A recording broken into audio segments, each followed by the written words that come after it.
1930 hubo una crisis en el país y una revuelta contra el presidente Horacio Vázquez. Oficialmente Trujillo se mantuvo neutral, pero según algunas fuentes, Trujillo empezó a planear un golpe de Estado al mismo tiempo. A causa de las revueltas, Vázquez renunció a su cargo y se convocaron elecciones en las que Trujillo se presentó como candidato.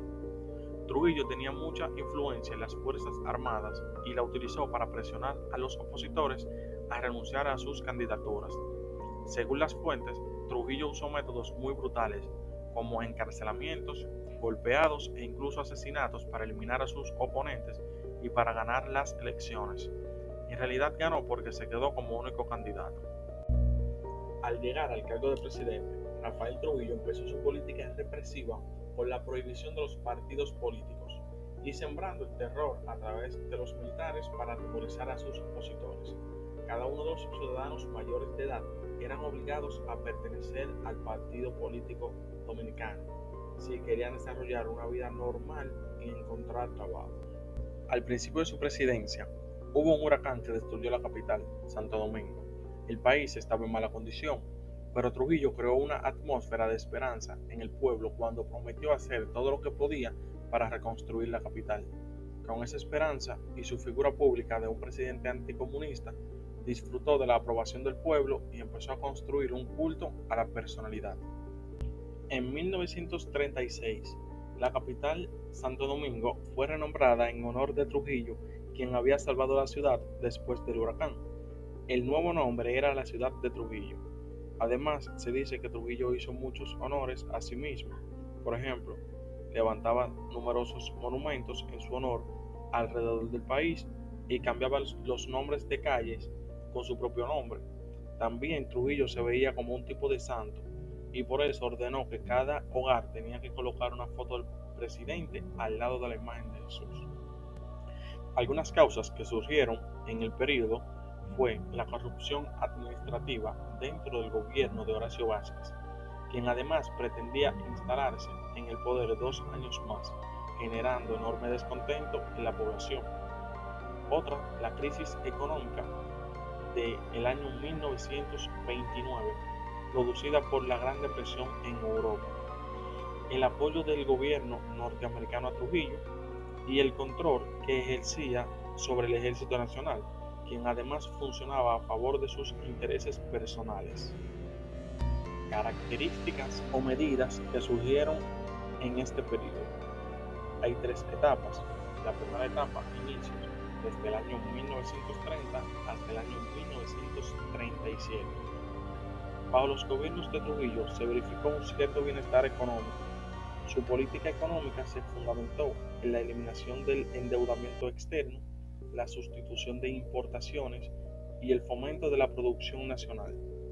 En febrero del año 1934 se celebró una convención para elegir a Trujillo nuevamente candidato a presidente por el Partido Dominicano.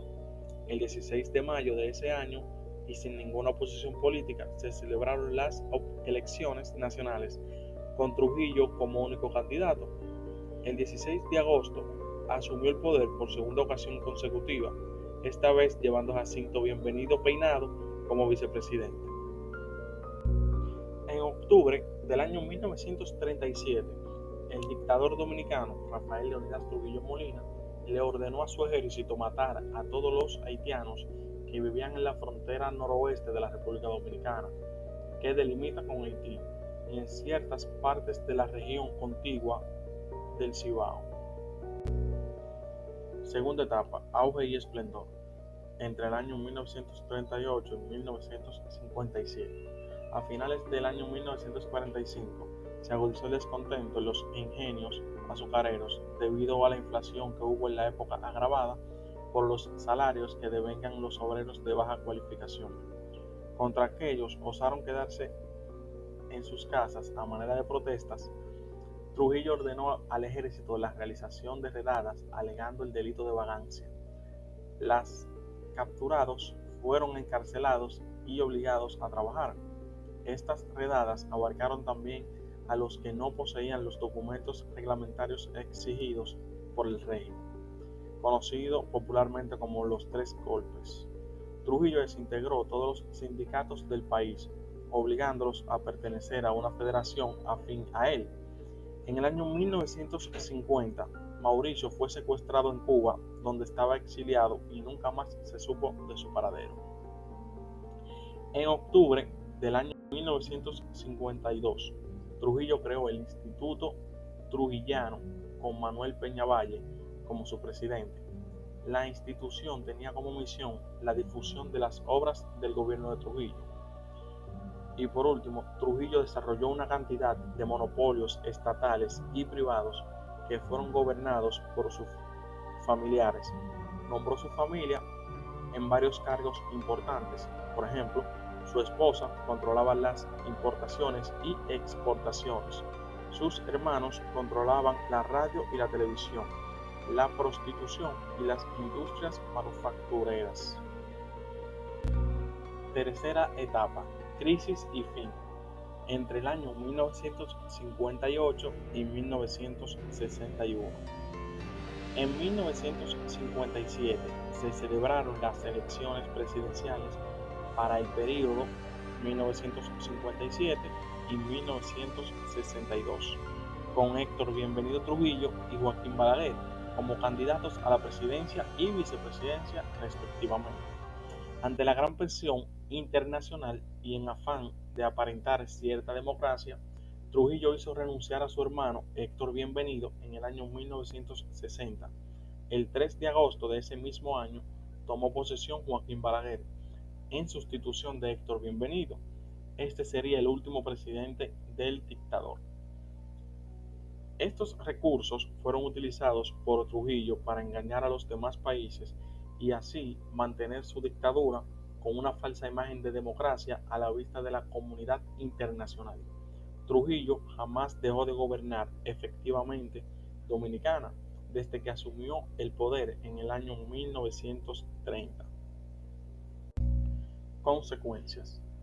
Las consecuencias que trajo este periodo fue la economía mejoró y la implantación de empresas norteamericanas aumentó.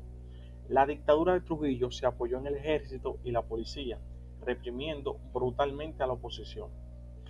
En el año 1936, la capital Santo Domingo fue renombrada en honor de Trujillo, quien había salvado la ciudad después del huracán. El nuevo nombre era la ciudad de Trujillo. El ajusticiamiento del tirano Rafael Leónidas Trujillo, ocurrido en Santo Domingo la noche del 30 de mayo del año 1961, inició un proceso de cambios en la vida dominicana, pero también abrió un luctuoso periodo de apresamientos, persecuciones y asesinatos, acciones con las que el poder sostenido por colaboradores y familiares del dictador buscaban vengar su violento final. Tras la muerte del tirano, su hijo Ramfis llegó al poder unos meses antes de que los Estados Unidos desterraran a toda la familia de Trujillo en la República Dominicana. Impuso su orden por medio del militarismo, el unipersonalismo y el despotismo, haciendo valer su poder a través del miedo, el terror y el asesinato. Abusos por parte de las fuerzas militares, quienes estaban en favor del dictador. Hizo uso del poder militar para enriquecerse a sí mismo y a sus más allegados. Impuso los principios capitalistas, apoyado además por el gobierno norteamericano, contemplando una visión de progreso acompañando con la edificación de diversas obras públicas. Personajes destacados de esa época: Rafael Leónidas Trujillo Molina, Horacio Vázquez, Rafael Estrella, José Dolores Alfonseca, Desiderio Arias Álvarez, Jacinto Bienvenido Peinado, Mauricio Báez de los Santos, Joaquín Antonio Balaguer Ricardo, Héctor Bienvenido Trujillo Molina, Rómulo Ernesto Betancourt Bello, Fidel Castro, Juan Emilio Bosch Gaviño, las hermanas Mirabales, Amado García Guerrero y Antonio Imbert Barreras. Muchas gracias. Los participantes que aportaron en este proyecto son Thais Niva, Víctor Junior Gutiérrez, Rackber Polanco, David Polanco y su servidor Gabriel Pozo Tavares.